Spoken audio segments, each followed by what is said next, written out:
Hello friends, कैसे हैं आप सब लोग। आई होप आप लोग बहुत बढ़िया होंगे। मैं के आर सैनी KR एजुकेशन आप सभी का स्वागत करता हूं। दोस्तों आज इस वीडियो में बात करने वाले हैं टेक्नीशियन ग्रेड फर्स्ट और थर्ड की सैलरी के ऊपर, और लेटेस्ट सैलरी स्लिप भी आपको दिखाई जाएगी। सैलरी के साथ साथ में कौन कौन से भत्ते यहाँ पे रेलवे कर्मचारी या टेक्नीशियन भाइयों को मिला करते हैं। टेक्नीशियन नई जो भर्ती है 2025 उसके फॉर्म भरे जा रहे हैं। आप में से कई सारे साथियों ने फॉर्म भर दिया होगा, कई सारे साथी आप जो है फॉर्म भरेंगे। पहले 28 जुलाई लास्ट डेट थी, अब इसको एक्सटेंड करके 7 अगस्त तक आप फॉर्म भर सकते हैं। फॉर्म भरने में कई तरह की सावधानी आपको रखनी पड़ती है। जो भाई ऑलरेडी फॉर्म भर लिए हैं वो भी अपना फॉर्म अच्छे से चेक कर लेंगे, कौन कौन सी गलतियां यहाँ पे सुधार हो सकता है। और जब करेक्शन विंडो आपकी ओपन होगी तो आप अपनी पोस्ट प्रेफरेंस को भी करेक्शन कर सकते हैं। पोस्ट प्रेफरेंस का बहुत बड़ा रोल रहता है। इस वीडियो में मैं आपको trade wise best post preference भी बताने वाला हूँ, उसके अकॉर्डिंग आप अपनी पोस्ट यहाँ पे चुन सकते हैं। साथ दोस्तों टेक्नीशियन के अंदर 30 पोस्ट इस बार देखने को मिल रही है। सबसे ज्यादा सैलरी किस पोस्ट की रहेगी, और 8वें वेतन आयोग के बाद में सैलरी आपको जबरदस्त देखने को मिलेगी। और एक और अपडेट निकल के आ रहा है दोस्तों, पॉइंट्स में जो साथी होता है जो कि ग्रुप डी की पोस्ट है, अब वो CCTC नहीं बन पाएंगे। ऐसा एक लेटर यहाँ पे जारी किया गया है, उसको लेकर बहुत बड़ा कंफ्यूजन बना हुआ है, तो उसको भी मैं इस वीडियो में क्लियर करने वाला हूं। तो सबसे पहले आगे बढ़ने से पहले दोस्तों बताना चाहूंगा, यहाँ पे जो भाई लोग रेलवे के एग्जाम्स की तैयारी कर रहे हैं, तो आपने अभी तक ऑनलाइन टेस्ट सीरीज ज्वाइन नहीं की है, तो यहाँ पे टेक्स्ट बुक की तरफ से बिग मानसून सेल चल रहा है, जो कि आज से 28 जुलाई से 31 जुलाई तक 3 दिन आपकी सेल चलेगी।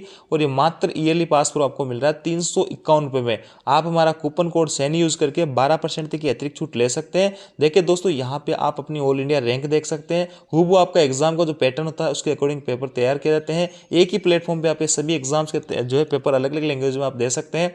इसके अलावा तो लाइव टेस्ट वगैरह दे सकते हैं, जो टॉपर रहेगा उससे compete कर सकते हैं। आपका कौन सा पोर्शन वीक है, कौन सा पोर्शन आपका जो स्ट्रॉन्ग है, वो सब चीजें एनालिसिस करके भी आप अपना देख सकते हैं। तो किसी भी एग्जाम को करेक्ट करने के लिए online test series, PYQ practice set सारे के सारे आपको यहाँ पे मिलने वाले हैं। तो किसी भी एग्जाम को करेक्ट करने के लिए बहुत ही जरूरी होता है। मात्र 351 रुपये पूरे 1 साल का ईयरली पास प्रो आपको मिल रहा है। और सेल जो है मात्र 3 दिन का ऑफर है, बाद में यही जो है 607 रुपये आपको मिला करेगा। कूपन कोड सैनी यूज करके 12% डिस्काउंट ले सकते हैं। और इसको डायरेक्ट बाय करने के लिए लिंक आपको डिस्क्रिप्शन में दिया, वहां से जाके इसको आप बाई कर सकते हैं।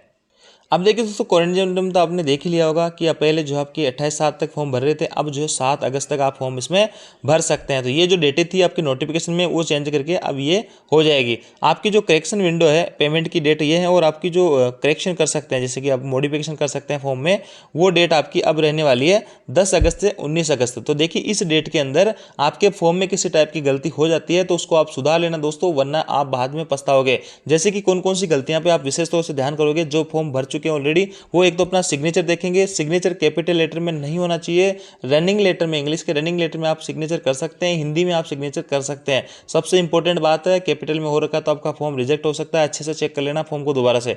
इसके अलावा दोस्तों, यहाँ पे फोटो आपकी साफ सुथरी है, लाइव फोटो जो है वो प्रॉपर, आपकी सब चीजें ठीक है। इसके अलावा आपका जो कास्ट सर्टिफिकेट है, बहुत इंपॉर्टेंट है कास्ट सर्टिफिकेट। अगर किसी भाई ने कास्ट सर्टिफिकेट गलत अपलोड कर दिया, जैसे कि कोई भाई 80 का है और उसने ST लिख दी कास्ट सर्टिफिकेट में, तो बाद में उसको ST का सर्टिफिकेट देना पड़ेगा। और जब SC में ST का सर्टिफिकेट कहां से लाओगे, तो आपको बाहर कर दिया जाएगा। अगर आप UR के कट ऑफ क्लियर कर रहे हो तो आपको अंदर रख लेंगे, अन्यथा आपको बाहर कर दिया जाएगा। तो ऐसे में बहुत इंपॉर्टेंट है, अपना कास्ट सर्टिफिकेट सोच समझ के भरेगा। और ये जो है जितना साल से पुराना है, जो भी है उसमें जो गाइडलाइन दे रखी है, उसके अकॉर्डिंग आपको कास्ट सर्टिफिकेट डालना है। बहुत इंपॉर्टेंट चीज है। EBC वाला जो भाई है, EBC अभी काफी सारे दोस्तों को नहीं पता होता है। इकोनॉमिकल बैकवर्ड क्लासेज होती है, जिसमें मात्र 250 रुपये की छूट आपको मिला करेगी। और कोई भाई 250 की छूट लेने के लिए उस पर टिक कर देता है, बाद में उसका सिलेक्शन होता है और वो EBC में नहीं आता है। EBC में वही लोग आते हैं जिनकी परिवार की इनकम 50,000 से कम होती है, तो बाद में EBC का सर्टिफिकेट नहीं बन पाएगा और उनको दीवार भी जो है बाहर भी कर दिया जा सकता है, उनका कैंडिडेट रद्द भी किया जा सकता है। तो ऐसे में मैं सभी भाइयों से कहूंगा कि EBC पे कोई भी टिक नहीं करे, किसी टाइप का कोई रिजर्वेशन नहीं है, मात्र इसमें 250 रुपये की छूट आपको मिलती है। ऐसे भी और भी तमाम चीज़ें, आपकी पर्सनल डिटेल्स है, डेट ऑफ बर्थ वगैरह, जो भी चीज़ें करेक्शन हो सकती है। आपकी पोस्ट प्रेफरेंस आपने बिना सोचे समझे ई मित्र वाले के भरोसे ना छोड़े, सोच समझ के पोस्ट प्रेफरेंस भरे, बाद में आपका सिलेक्शन हो जाएगा और मनचाही पोस्ट नहीं मिल पाएगी अच्छे नंबर होने के बाद भी, तो आपको बाद में बहुत बुरा लगेगा। इसलिए दोस्तों, पोस्ट प्रेफरेंस भी आपको सोच समझ के चुननी चाहिए। अब देखिए दोस्तों, टेक्निशियन ग्रेड फर्स्ट की जो भर्ती आई है डायरेक्ट उसकी पे स्लिप मैं आपको दिखाने जा रहा हूँ। जून 2025 की है, लेटेस्ट सैलरी स्लिप है भाई, बीकानेर डिवीजन में कार्यरत है। ऊपर जो आपकी पर्सनल डिटेल रहेगी और इधर देखिए यहाँ पे पदनाम आप देख पा रहे होंगे, सिग्नल मेंटेनर ग्रेड फर्स्ट। इधर इनकी जो डेट ऑफ बर्थ है, डेट ऑफ ज्वाइनिंग 2018 की है और लेवल 5 में भी कार्यरत है। तो देखिए ये जब ज्वाइन किए थे टेक्निशियन ग्रेड थर्ड के रूप में ज्वाइन किए थे, इनका प्रमोशन बहुत फास्ट है। तो टेक्निशियन ग्रेड थर्ड से फर्स्ट बनने में भी आपको ज़्यादा समय नहीं लगेगा, बहुत कम समय में आपका प्रमोशन यहाँ पे हो जाता है। तो यहाँ पे 2018 की इनकी जो ज्वाइनिंग है और इनको 2-3 साल पहले ही इनका जो है यहाँ पे ग्रेड 5 के अंदर टेक्नीशियन ग्रेड फर्स्ट के अंदर प्रमोशन हो गया था। और टेक्निक ग्रेड फर्स्ट के अंदर इनिशियल जो प्रमोशन बेसिक होता है 29,200 होता है, इनका जो है 31,000 रुपये है। ऐसे में दोस्तों इनका यहाँ पे 2 इंक्रीमेंट लग चुके हैं, यानी 2 साल पहले इन्होंने लेवल 5 में ये ज्वाइन कर चुके हैं। तो अब अगर वर्तमान में कोई भाई ज्वाइन करता है टेक्निक ग्रेड फर्स्ट के अंदर तो इसका जो है 29,200 इनिशियल बेसिक रहेगा। जो 31,000 आपको दिख रहा है इसको 29,200 का आप काउंट कर सकते हैं नए कैंडिडेट्स के हिसाब से। अब देखिए इनको कौन कौन से भत्ते मिले। ग्रोस पेमेंट जो इनका बना है 60,999 बना है। बेसिक पेमेंट है 31,000 रुपये और डीएनएस अलाउंस जो है अभी 55% पर चल रहा है और जल्दी जो है आपका अनाउंसमेंट होने वाला है, 3% और बढ़ने वाला है 1 जुलाई 2025 से। तो अब जो 58% हो जाएगा। तो डीए भी आपका बढ़ा हुआ मिलने वाला है। ट्रांसपोर्ट अलाउंस भी दोस्तों आपको अलग अलग सिटी के हिसाब से अलग अलग मिलते हैं। एचआरए है यहाँ पे 10%, जेड क्लास सिटी में भाई कार्यरत है। अगर वाई क्लास में रहोगे तो 20% मिलेगा और एक्स क्लास जैसे दिल्ली मुंबई जैसे मेट्रो शहर में आपकी पोस्टिंग है तो आपको वहाँ पे 30% एचआरए देखने को मिलेगा। ऐसे ही ट्रांसपोर्ट अलाउंस जो होता है, टीपीए जो होता है वो भी अलग अलग शहरों में अलग अलग होता है। आपका जेड क्लास सिटी में 1800 प्लस डी होता है, वाई क्लास में 3600 प्लस डी होता है और एक्स क्लास में 5400 प्लस डी होता है। तो जितनी बड़े महानगर में आपकी ड्यूटी रहेगी उसी के अकॉर्डिंग आपकी सैलरी में थोड़ा सा वेरिएशन देखने को मिलेगा। यहाँ पे टीए भी मिलता है 625 रुपये पर डे के हिसाब से। जब आप अपने हेडक्वार्टर से 8 किलोमीटर दूर दूसरे स्टेशनों पर काम करने मेंटेनेंस करने जाते हो तो आपको टीए भी मिलता है 625 रुपये पर डे। और कंटेनेंस अलाउंस में दोस्तों आपका आने जाने का जो खर्चा है वो भी यहाँ पे दिया जाता है। जो व्हीकल वगैरह से आप जा रहे हो तो उसका भी पैसा आपको यहाँ पे दिया जाता है कंटेनेंस अलाउंस के रूप में। रिकवरीज है 5,085 के रूप में। तो ये रिकवरीज इनकी हुई है। एनपीएस में बेसिक प्लस डीए का 10% करता है, बाकी कर्मचारी कल्याण कोष वगैरह में करता है। एग्रीम कटौतियां कुछ है नहीं। नेट पेमेंट बना है 55,914 रुपये। अगर आज की डेट में कोई टेक्नीशियन ग्रेड फर्स्ट के अंदर कोई भाई ज्वाइन करता है तो उसकी सैलरी आराम से 50 से 60,000 के करीब बीच की आराम से बन जाएगी। और ये डिपेंड करेगा टीए वगैरह आपका कितना बन रहा है कितना नहीं बन रहा है। देखिए ये भाई इनका 31,000 ही बेसिक है, ज़्यादा मतलब ज़्यादा वेरिएशन नहीं है। 29,200 में 31,000 में कोई ज़्यादा वेरिएशन नहीं है। तो ऐसे में इनका 55,000 नेट पेमेंट बन रहा है और ग्रोस इनका जो पेमेंट बना था वो बना था यहाँ पे 60।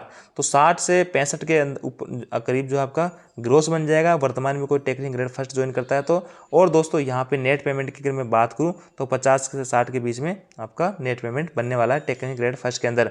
वहीं दोस्तों मैं बात करूँ टेक्निशियन ग्रेड थर्ड के अंदर तो 19,900 आपका बेसिक रहता है, वही 55% आपका डीए है। तो वो आपको यहाँ पे 10-11,000 करीब आपका डीए हो गया। बेसिक डीए आपका 31,000 हो गया और एचआरए टीए वगैरह मिला के आपकी जो सैलरी है वो 40,000 प्लस पहुंच जाती है। अब यहाँ पे 30 टाइप की पोस्टें हैं। किसी पोस्ट में आपका टीए वगैरह मिलेगा, किसी पोस्ट में एक्स्ट्रा अलाउंसेस होते हैं, किसी में नाइट वगैरह होते हैं, किसी में नहीं होता है। तो ऐसे में 2-5 हज़ार का वेरिएशन आपको देखने को मिल सकता है। बाकी 40,000 के करीब जो है हर पोस्ट पे आपको 40,000 से प्लस ही आपको हर पोस्ट पे सैलरी देखने को मिल जाएगी। टेक्नीशियन के अंदर किसी भी पोस्ट पे आप काम कर रहे हो 40,000 के आसपास आपकी सैलरी इनिशियल रहने वाली है। अब बात करते हैं 8वें वेतन आयोग के बाद में सैलरी कितनी हो जाएगी। तो देखिए दोस्तों यहाँ पे जो बेसिक आपको 29,200 दिखाई दे रहा है वो आपका जस्ट डबल होने वाला है। ये नहीं, यहाँ पे आपका बेसिक लगभग 60,000 के करीब हो जाएगा टेक्निशियन ग्रेड फर्स्ट वालों का और टेक्निशियन ग्रेड थर्ड वालों का जो है 40,000 के आसपास बेसिक हो जाएगा। अब जो भी भत्ते हैं आपका एचआरए है, टीपीए, वो सारे के सारे भत्ते जो बेसिक पे डिपेंड करते हैं वो भी आपके बढ़ जाएंगे। तो ऐसे में सीधा सीधा मैं बात करूँ दोस्तों तो आपका टेक्निशियन ग्रेड फर्स्ट वालों की जो सैलरी है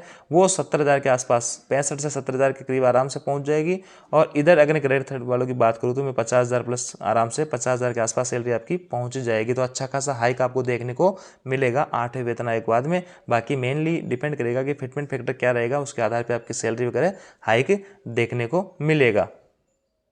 अब देखिए दोस्तों टेक्नीशियन के जो सैलरी है उसके साथ साथ में यहाँ पे चिल्ड्रन एजुकेशन अलाउंस भी मिलता है, यानी एक बच्चे पे 33,000 तो 2 बच्चों तक आपको जो यहाँ पे 66,000 रुपये पर ईयर मिला करेंगे पढ़ने के लिए। इसके बाद में पास पीटीओ मिलते हैं आपको, मेडिकल फैसिलिटीज मिलती है, ड्रेस अलाउंस यानी 6,250 रुपये हर साल आपको ड्रेस के पैसे मिलेंगे। और बोनस भी यहाँ पे मिलता है 17,951 रुपये हर दिवाली को आपको 17,951 मिलेंगे। इसके अलावा भी कई तरह की फैसिलिटीज होती है जो सभी एम्प्लॉयज़ को मिलती है वो आपको भी मिला करेगी। ट्रेनिंग वगैरह में टीए वगैरह है, सैलरी के अंदर जो हाइक है, एनएच वगैरह नेशनल डे अलाउंस वगैरह है, ये सब चीज़ें आपको यहाँ पे मिला करेगी। तो रेलवे के अंदर अलाउंस से सैलरी वगैरह आपको अच्छी खासी मिल जाएगी। अब दोस्तों पोस्ट प्रेफरेंस की मैं बात करूं तो देखिए यहाँ पे अगर आपके ट्रेड इलेक्ट्रीशियन है, इलेक्ट्रॉनिक्स है और या फिर वायरमैन है तो आपके लिए जो है बेस्ट पोस्ट प्रेफरेंस रह सकती है। अगर आप लड़की हो, आप जॉब प्रोफाइल के हिसाब से या लड़की के हिसाब से ये पोस्ट प्रेफरेंस आपकी बेस्ट रहने वाली है। ये आपकी पोस्ट का जो है कोड है, इस हिसाब से इसका स्क्रीनशॉट लेके रख लीजिएगा। इन ट्रेड से अगर आप हो तो ये इसी जो फॉर्मेट में आप यहाँ पे लगा सकते हो जॉब प्रोफाइल गर्ल्स के हिसाब से। इसके अलावा दोस्तों अगर आपको हाई सैलरी चाहिए तो देखिए ट्रैक मशीन के अंदर आपको अच्छी खासी सैलरी मिलेगी। हर बंदे को पूरे 20 दिन का टीए मिलता है, 21/7 का रोस्टर है, 20 दिन ड्यूटी करोगे, 7-8 दिन आपको छुट्टी मिलेगी। हर पोस्ट के बारे में डिटेल से मैं बात नहीं कर सकता, वीडियो ऑलरेडी काफ़ी लंबा हो गया। तो अगर हाई सैलरी के साथ चाहिए तो आपको इस जो कैटेगरी है इसके हिसाब से आप पोस्ट भरनी चाहिए। इन तीनों ट्रेड वाले भाई ध्यान देंगे। बस वायरमैन के अंदर जो है 2 नंबर की जो पोस्ट है वो नहीं रहेगी, ये वायरमैन वाले नहीं भर सकते। बाकी सेम टू सेम ये सारी की सारी पोस्टों पर ये लोग एलिजिबल रहेंगे। किसी भाई को नियर टू होम चाहिए पोस्टिंग तो उस हिसाब से भर सकते हैं। अब दोस्तों यहाँ पे बाकी की जो ट्रेड बची है मैकेनिकल वगैरह है, फिटर वगैरह, अगर उस पर भी ऐसा ही वीडियो अगर आपको चाहिए, ऐसी पोस्ट प्रेफरेंस आपको चाहिए तो मैं आपको वीडियो बना के बता दूंगा। और ये जो वीडियो है इसका डिटेल से डिस्क्रिप्शन में लिंक भी दे दूंगा। ये आपकी नई जो भर्ती है 2025 की, उसके अकॉर्डिंग ही मैंने पोस्ट प्रेफरेंस बनाई थी और वीडियो बनाया था। उस पर काफ़ी अच्छे खासे रिस्पॉन्स भी आया था। अब दोस्तों बात करते हैं पॉइंट्समैन को लेकर कि सीसीटीसी नहीं बन पाएंगे। देखिए दोस्तों ईस्टर्न रेलवे से एक लेटर जारी हुआ था 23/7 को और इसके ऊपर मैंने ऑलरेडी वीडियो बना दिया था। तो काफ़ी सारे दोस्तों में अभी भी डाउट बना हुआ है कि सर क्या पॉइंट्समैन जो है सीसीटीसी नहीं बन पाएंगे क्या। देखिए इस लेटर में ऐसा लिखा हुआ है कि सीसीटीसी का जो है प्रमोशन कोटे से, जैसे कि प्रमोशन कोटा होता है जिसपे एलडीसी कोटे के थ्रू पॉइंट्समैन वाले भाई जो लोग होते हैं ऑपरेटिंग वाले, उन्हीं को मौका दिया जाता है। तो उनका अच्छे से इजीली यहाँ पे सिलेक्शन हो जाता है। लेकिन यहाँ पे जो लेटर जारी किया गया है और कहा गया है कि सीसीटीसी का जो प्रमोशन कोटे का भर्तियां हैं उसको डायरेक्ट रिक्रूटमेंट के अंदर आप जो है कन्वर्ट कीजिए जितना मैक्सिमम हो सके। अब इसका बड़ा कारण देखिए इन्होंने क्या दिया है, मेजर कारण इन्होंने बताया है कि पॉइंट्समैन जो है उनका सीसीटीसी के अंदर, जैसे कोई एलडीसी वगैरह एग्जाम देके सीसीटीसी बन जाता है तो उसको स्पेयर नहीं किया जाता है। स्पेयर नहीं करने के कारण यहाँ पे सीसीटीसी की जो भर्ती है वो डिले हो जाती है। और सीसीटीसी जो है एक बहुत महत्वपूर्ण पद माना जाता है। यहाँ पे पैसेंजर से डायरेक्ट कनेक्ट होने वाली पोस्ट आप कह सकते हैं। तो ऐसे में पोस्टों में काफ़ी डिले यहाँ पे होता जाता है। और ये पीसीओम जो सर है उन्होंने कहा है कि हम जो है पॉइंट्समैन को स्पेयर नहीं करेंगे। तो इसलिए यहाँ पे इसका ईआर का कहना है कि हम जो प्रमोशन कोटे की भर्तियां हैं उसको डायरेक्ट रिक्रूटमेंट से भरेंगे, क्योंकि पॉइंट्समैन वगैरह साथ ही कम है और उनको स्पेयर वगैरह समय पर नहीं किया जाता है, इसलिए हम डायरेक्ट रिक्रूटमेंट में करेंगे। लेकिन एक तरीके से पॉइंट्समैन जो साथी है उनके साथ कहीं ना कहीं गलत होगा। अगर आपको यहाँ पे पॉइंट्समैन का जो प्रमोशन है प्रॉपर चैनल उस हिसाब से प्रमोशन होना चाहिए। अगर आपके पास में पॉइंट्समैन कम है तो पॉइंट्समैन के पदों पर भर्ती नहीं करनी चाहिए। सीसीटीसी की बजाय पॉइंट्समैन में भर्ती आनी चाहिए और पॉइंट्समैन से प्रॉपर चैनल के तहत सीसीटीसी में जो एलडीसी जीडीसी का जो भी कोटा है उसके अकॉर्डिंग यहाँ पे प्रमोशन होना चाहिए। अगर दोस्तों यहाँ पे जो प्रमोशन कोटा है उसको डायरेक्ट रिक्रूटमेंट के अंदर कन्वर्ट किया जाता है तो पॉइंट्समैन जो साथी हैं उनको बड़ा नुकसान यहाँ पे होने वाला है और भविष्य में वो सीसीटीसी बनने के चांसेस कम रहेंगे। ऐसा भी नहीं कि सारी की सारी पोस्टों भी जो है डाइवर्ट कर दिया जाएगा, लेकिन अगर कुछ भी पोस्टें करते हैं डाइवर्ट तो भी आपको पॉइंट्समैन का यहाँ पे नुकसान होने वाला रहेगा। बाकी सभी जोन से ऐसा लेटर नहीं है, ओनली ईस्टर्न रेलवे का लेटर है। प्रॉपर रेलवे की तरफ से यानी रेलवे बोर्ड की तरफ से ऐसा कोई सर्कुलर जारी नहीं किया गया। फिलहाल ये एक जोन का लेटर है। अगर ये पूरे ऑल ओवर इंडिया में ऐसा लागू होता है तो भारी नुकसान आपको पॉइंट्समैन साथियों को हो सकता है। तो अभी डरने की आपको ज़्यादा आवश्यकता नहीं है, दूसरे जोन से काम कर रहे हैं। लेकिन इस ईआर में वाले जो भाई है इनके पॉइंट्समैन वाले साथियों के लिए खतरा नजर आ रहा है सीसीटीसी पोस्ट के लिए। तो ये तो दोस्तों अपडेट है। जानकारी आपको अच्छी लगी वीडियो को लाइक दोस्तों के साथ शेयर जरूर करें। Thank you.